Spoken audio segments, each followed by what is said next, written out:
Welcome to R&R's Ask the Expert. I'm your host, Mildred Ingram, R&R's editor-in-chief. And today I'm joined by Seth Jones, founder and CEO of Superstratum. Thank you for being with us. Yeah, excited to be here. Thanks for having me. Absolutely. So Seth, could you provide a brief overview of your background and expertise? Certainly. Well, my background is a little non-traditional for this industry, actually. I spent most of my career in entertainment. Mhm. I came from the music space and, That's always had a passion actually for health. And kind of from that space, really began to understand what was happening on the mold poisoning and the mycotoxin poisoning side. And that kind of, led through a little naively a trail of breadcrumbs to our first product, which is a proprietary chemical technology, our smart polymer coating that we introduced to the industry a number of years ago. And from there, really just threw myself into learning about not only the mold remediation industry, but also the health industry and toxin poisoning and mold poisoning.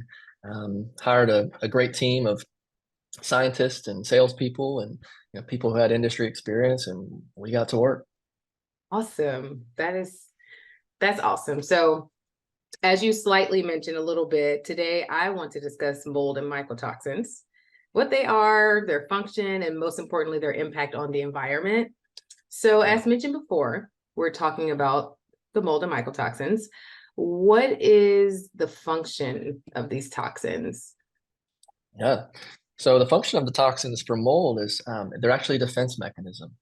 Oh, wow. Not all molds create mycotoxins, but a variety of molds do. And molds can create different types of mycotoxins depending on what they're fighting in their environment, right? And that's something that's not very well understood. Typically, even people who understand mycotoxins might associate trichothecenes with Stachybotrys. And Stachybotrys can create trichothecenes, but it can also create different types of mycotoxins. Mold is it is a living organism, right? So like any living organism, it has competitors in its environment. Primarily, its competitors are bacteria.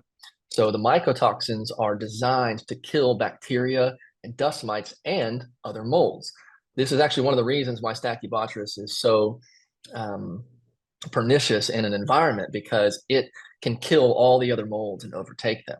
And this is how it does it. Now, Wow. we have known about mycotoxins, and we actually use mycotoxins. Antibiotics, mycotoxins, penicillin, right, comes from a fungus. These are the chemicals that mold makes, and we use them to kill bacteria. So when we inhale these mycotoxins, when mold colonizes our body and releases these mycotoxins, when it begins to compete against the bacteria in our body, right, this is what's happening. And the consequence of that from a health perspective is actually the fact that we're caught in the middle of a war of microorganisms, of bacteria and molds that are fighting each other and creating these toxins. Excuse me. Wow. You're schooling me. I mean, obviously, you are schooling me. Okay, so what are the effects of these toxins on the environment, or for that matter, just humans? Like, are they typically long Yeah. term? Yes. So there is almost no effect on the environment from the toxins. These toxins are odorless, invisible. You would never know that they were in your building. And this is a big problem. It's difficult oftentimes to discover that you have mold in a building, right? Because mold can hide. But the beta glucans that mold produces as it grows, we can smell those things, right? We can feel, we can see mold, but you can't see mycotoxins and you can't smell them. And oftentimes, I've seen some of the worst cases of mycotoxin poisoning in buildings that are completely free of mold. But there's a crawl space or a basement in which mold is growing. And because of the stack effect in the house, that toxic air gets pushed up into the house. So the toxins are, a mold spore at its smallest, maybe about 3 microns in size. These toxins are, remember, non-living, so you can't kill them, and they're nanoparticles. They're a tenth of a micron, so there's no filter that can filter them out. They're Goodness. also very sticky, so when they will get and stick to all surfaces. And what the latest research is showing is these toxins will stick around in buildings for years after the mold is gone. And there are, and we'll talk a little bit about this, there's now a solution, but historically there has been no way to denature those mycotoxins with any types of chemicals. Peroxides, bleaches, quartz salts, do not have an effect on them, and they can't be filtered out. So unfortunately, because there hasn't been a lot of awareness around this, a lot of mold remediation techniques actually make buildings more toxic because remember, mold is living and it's fighting. What do you think happens when you hit that mold with a pesticide or when you disturb that mold? It fires off, it fights back. And once it starts to fight, it releases that toxin. And what the research has shown is that after mold remediation, the highest levels of mycotoxins actually exist around the containment areas where the mold remediator did their job. So that is what makes this problem so difficult to solve, because it's totally separate from the mold remediation, right? Now, to answer your question, how it affects our bodies, this is where it gets nasty. So when we inhale mycotoxins, they cross the blood-brain barrier. So they get into not only the body, but also the brain. When they get into the body, they bind to fat cells. That's really where they stick. That's why unexplained weight gain is one of the main symptoms of mycotoxin poisoning. People move into a building, they say, oh, I gained 15 pounds this month and I work out and I eat right because of the toxin poisoning. Now, once the toxins get into the body, they start to fight bacterial. So you get candida overgrowth in the gut. It also disrupts ATP production in mitochondria, because if you remember from evolutionary biology, mitochondria evolved from bacteria. It's bacterial function, right? So you've got this battle. That's why chronic fatigue syndrome sets in. Chronic fatigue syndrome didn't even really appear until the 90s, until we started building these buildings that would trap these toxins in. So you become chronically fatigued. And then what happens, and this is where it really gets nasty, those toxins actually raise the pH of the body. They create free hydrogen in reservoirs in the body. And when you get high pH in the body, as you probably know, if you've ever had a hot tub or swimming pool, that pH gets too high, what starts to happen? Mold, algae, bacteria, organisms begin to grow. The same thing happens in your body. So the toxin exposure is really the first domino of the long-term health effects. Once that pH raises, now the parasites set in. Heavy metals are also a big part of our lives. If you ever had MRIs, vaccines, all of these things can put metals into our body. And parasites that burrow into our tissues, they eat the mold and they use these toxins to create a biofilm to evade the immune system. So typically when customers come to us, they've usually had failed remediation, they're extremely sick, and they've got this kind of domino effect of problems.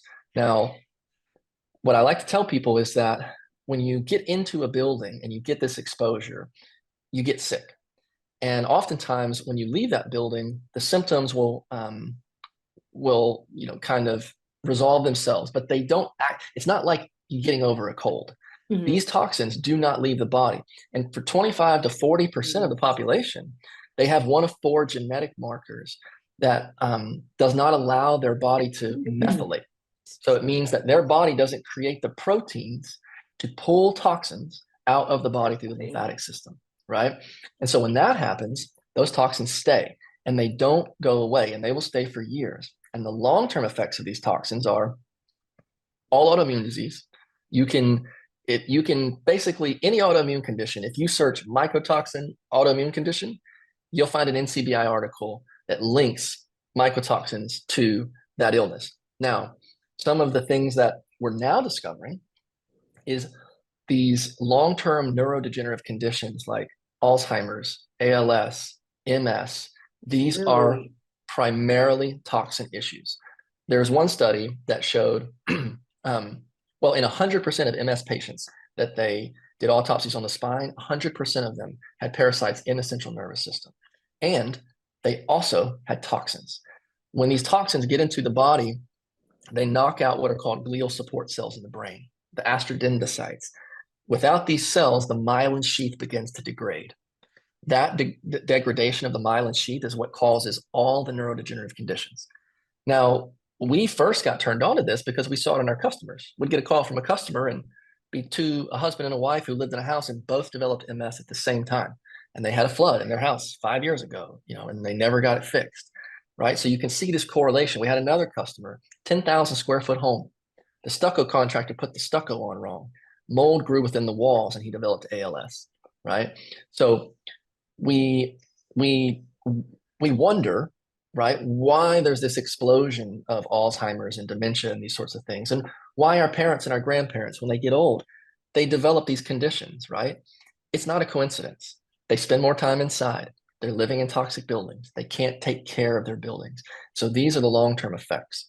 This is also the same mechanism that causes autism, the myelin sheath degradation. Now, if you look out in the literature, you will find correlation between these things in a specific type of genetic mutation called MTHFR.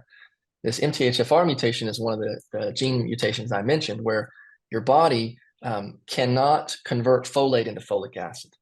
So, or folic acid into folate. It's one or the other. Without that, you can't drain the toxins out. So people who have these genetic markers have a very, very difficult time in these buildings. That's another reason why it's so difficult to pinpoint, because in the same building, we see this very, very often. The husband is totally healthy because he can methylate. He spends more time outside. He goes to work. He's sweating. The wife is dying because she has a mutation. She can't get the toxins out of her body. She stays at home, right? So over the long term, you can see all these conditions. And many times what I see what I like to call a symptom web. So either a family in a home or a group of roommates, they develop a symptom web. The children typically don't develop the autoimmune conditions because they have strong immune systems, but they do develop panic disorders, anxiety. If your child has panic disorders, if they have any sort of mental health issues, you have toxins in your home. Children do not naturally develop these conditions, right? It's a response to the immune disruption that happens in buildings that have these poisons. Now, that MTHFR mutation, what the Western medical consensus, that the best that they can come up with is they say, oh, well, we found a correlation. This one gene makes you more susceptible to Alzheimer's and ALS and autism and autoimmune disease, right? That leads people to believe that it's like a roll of the dice. Oh, if I have this gene, then It's just what it maybe I'll is. get these conditions. Yeah. But that's not true. What it means is that the reason that there's correlation between all of these conditions and this genetic mutation is because it's all the same root cause. The mechanism is the same. If your body cannot remove those toxins, then you will see this cascade of health symptoms over the course of your life. If you don't take care of your building and you don't do what needs to be done to remove the toxins from your body. Wow. Oh my gosh. So tell us about Superstratum. What's the company's mission when it comes to Yeah. mitigating and remediating toxins of this sort? Just Yeah. about So it. you can probably already tell what our mission is. Oh We're very, very yeah. passionate. We believe wholeheartedly that this is the primary cause of all chronic illness today. In 1958, only 5% of the population had a chronic illness or an allergy. Only 5%. Today, it's over 50%. And that rise in all of those illnesses correlates exactly with the rise of energy efficient buildings and HVAC systems. When we begin to build these buildings, trap our air in, we put a lung system in the home that sucked up this air, and we don't look at it. We don't even check and see what's up in there. We don't look at the coils. We don't get our ducts cleaned. So we create this environment where mold gets into a tight building envelope. The moisture has nowhere to go, can't evaporate. The mold grows. It begins to fight bacteria, the bacteria from your skin, right? The dust.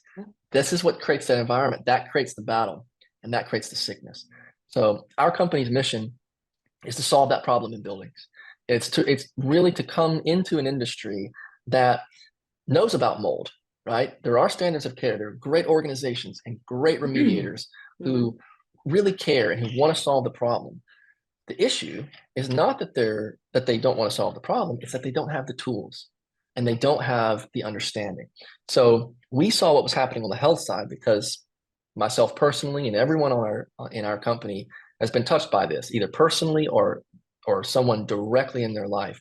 We all have and are all currently in the middle of some really harrowing stories around this. So we saw it from the health side. We knew that this was a problem. And when we looked at what was happening in the industry, we saw that there was something missing. Now, when we started the company, this research didn't exist. There was not an understanding of this, but we hypothesized that this was happening, that these toxins were actually in the air. And so that became our mission. How do we create a solution, not for the mold, but for the toxin that is generated by the mold and is left behind when the mold is gone? And so that's what we did. We just patented, actually, what we call our SMART protocol. So Michael Pinto, Wonder Makers, did some fabulous research for us. We just released that white paper. And we now, for the first time, have a solution for this problem. We have a very extensive protocol that can not only addresses the mold, right? The mediator can only address the mold, but we can actually address the toxin. And that's really the mission of our company. It's restoring healthy living conditions for people so that they can then begin the journey of healing their body. Wow. Okay. So what do you feel is, or like maybe the best testing methods for these particular toxins, or just the best way to reduce exposure, if that's even possible? Yeah. Yes. Yeah. That's a great question. So, part of the reason why there was not a consensus within the industry around these toxins. Now, to back up a little bit, mycotoxins are very, very well researched and understood in the food industry. They're highly regulated in the food we eat because in grain silos, mold will grow and can infect the food we eat with these toxins. And they're known carcinogens when they're ingested. But as many people know, the best way to get a chemical into your body is to smoke it, to bring it into the lungs. And that's actually what's happening in the building. So the exposure in the building is actually much more severe than in our food. Yet in the food, if you're a rice farmer and your rice gets above 12% humidity, you throw it out or it goes to feed, right? Highly regulated. There has been no addressing of that problem within our buildings and no belief that these toxins even existed at dangerous levels because there was no way to test for them. There were swab tests that you could do on surfaces, but surfaces, you can get exposure. One real quick story, we had a customer one time who had a failed remediation. She was sensitized. Her husband was fine, could stay in the house, but she couldn't go back into the house. So she began living in a hotel. And when her husband would come visit her, he would give her a hug and she would have an inflammation reaction in her body. Oh my And it got goodness. so severe that one time he was typing on her computer and she came behind him and typed, and just by touching the computer, she had a reaction. That's the level of sensitivity that your body has when you are sensitized. When that toxin bucket fills up, these people can walk into a building and immediately they get a cellular defense response that kicks up. Their teeth hurt. They get a tickle on the back of their neck. They get brain fog. Like their body tells them that those toxins are in their environment. It's like a dog's nose. That's how sensitive they are. And that's why everyone has thought that they were crazy. And that's why there's been this giant battle between mold remediators who go do a job and they do a successful job and they take tests out and they say, there's no mold. And the person's like, well, I'm sicker than I was before and I can't go back into the building. I'm not going to pay you. Or, right? That's created all the conflict. So now we partnered with a company called Respirare Labs. Mm-hmm. This technology was developed out of Australia. It's now come to the US. They're our partner, and they have developed the first quantitative testing for mycotoxins in the air. That has changed the game for us. Now, we're not working off of a hypothesis. Now we can come in and test in parts per billion, 8 different types of mycotoxins within that environment. And then we can come and validate after we run the SMART protocol that those toxins are gone from the building in the air. That is changing the game. And that's what's really making people wake up to say, oh, these toxins are in the air. When you are in a Wow. building and you find trichothecenes in the air and you're breathing those in, the government has put trichothecenes into warheads. They use them as bioweapons. These are poisonous, dangerous chemicals. So in terms of testing, we think that the Respirare test is the solution. It is now kind of lifted the veil off of this, and is for the first time giving us real data, to show it's in that environment. And I'll tell one quick story around this. The first job that we did with this testing to run our SMART protocol, it's kind of our flagship test case because it illustrates all the points, that I'm talking about. I met a gentleman one time who I had been trying to connect with for quite a while. And They were a wealthy family. Mhm. And when we finally got to dinner, he said, I'm so sorry it's taken me so long. I've had some really difficult health issues. I was being treated at, I won't name the hospital, but one of the premier hospitals in the country. And he said, I had ulcerative colitis and it just got so bad. I couldn't leave my home. I was homebound for months. And it got to the point where this hospital said that they had exhausted all the options and they needed to remove my colon. Oh my And gosh. that scared him, right? And so he hopped on a jet and he flew to an Where you even more went. premier hospital in the country. And they were able to find E. coli and CSV and some things, some co-infections, because this is what happens, right? The immunosuppression happens and then the co-infections. When you go to the doctor, they're not looking for the root cause. So they begin to prescribe pharmaceuticals, antibiotics that destroy your immune system even more, pharmaceuticals for the SSRIs, antidepressants. That starts the hamster wheel. And this is what really destroys someone. So this began to happen to him. But this particular hospital kind of found the co-infections and was able to get his symptoms under control. 2 weeks later, we're sitting there at dinner. Within 30 seconds of saying this, I knew what was going on. And I said to him, I said, when did your symptoms start? He said, well, I've had it for a while, but 2 years ago, he said, it just got really bad. I said, okay. And then he told me the story. And then I said, well, congratulations, you've gotten these symptoms under control, but do you know what's causing your immunosuppression? And he goes, well, no, I'm still trying to figure it out. I said, well, let me tell you about what we do. And I began to explain our company. And he goes, oh, you guys work with mold. I said, yeah. He goes, well, we had a mold issue at our home. I said, really? I said, when did that happen? And he said, oh, it Two was years about 2 ago. years ago. And the light bulb went off, right? And so I explained to him what had happened.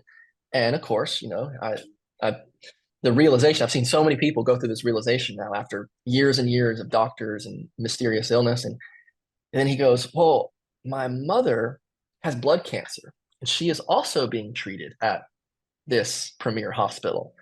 And I said, I don't know about that. I said, I would have her tested.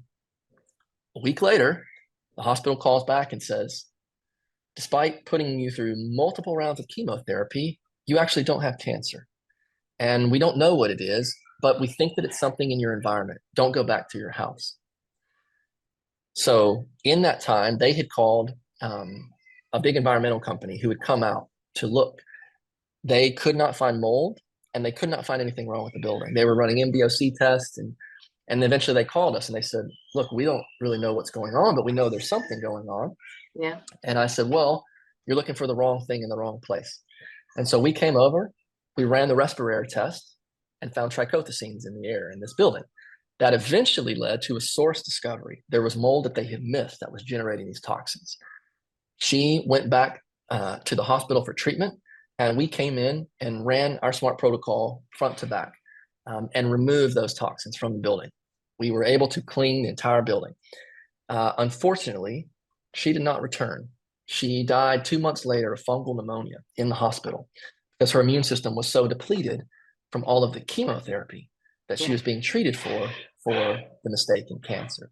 And that is a tragic story, but it is the perfect illustration of this problem and what happens when someone gets into a Western medical system who is not aware of what's happening in the environment that they're in, and what happens when you miss mold and you become exposed to these toxins for an extended period of time. Oh my gosh. Guys, I just taking it all in and learning so much. A lot. It's a lot. There's so much. Seth, thank you so much for your time and insight Yeah. on this matter. Before we go, where can our listeners connect with you or learn more about Superstratum? Absolutely. So our website is www.superstratum.co. You can find us on Instagram. We have a robust website. Our white paper is there, lots of information. And of course, our protocol. We talked a lot about the problem. We've developed a solution. So we have those tools for professional remediators. We have an amazing technical support team. We're constantly doing research. We also have DIY solutions, right? This is a big mission of our company too. We want to put tools in the hands of people so that they can at least do something themselves. Mold remediation is expensive, right? We know that. Right. This gives people an economical way to begin to address these problems in their building. It's a stripped down version of our smart protocol.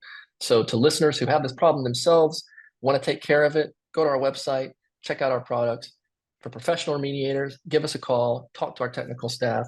We are looking for partners. We're expanding. And frankly, we get many calls. We've got a service company that operates in the Middle Tennessee area, but we're always looking for partners who can use our protocol, because we're getting calls now from all over the country from people who are beginning to understand mycotoxins, because from the health side, they realize they have mycotoxins and they go look for a solution. So we have that solution, and we're looking to partner, with these companies who want to solve it with us. Yeah, Seth, thank you so much. And audience, for more insights on restoration, remediation, and the people behind it, all like Seth and a lot of our other experts, visit our website, rnrmagonline.com. We are also on Apple or Spotify. And if you haven't yet, please be sure to follow the podcast to keep up with our latest episodes and give us a quick review and rating. And we're also on LinkedIn, Twitter, and Facebook. So we invite you to follow us there too. This will be posted there. This has been R&R's Ask the Expert, and thank you for listening.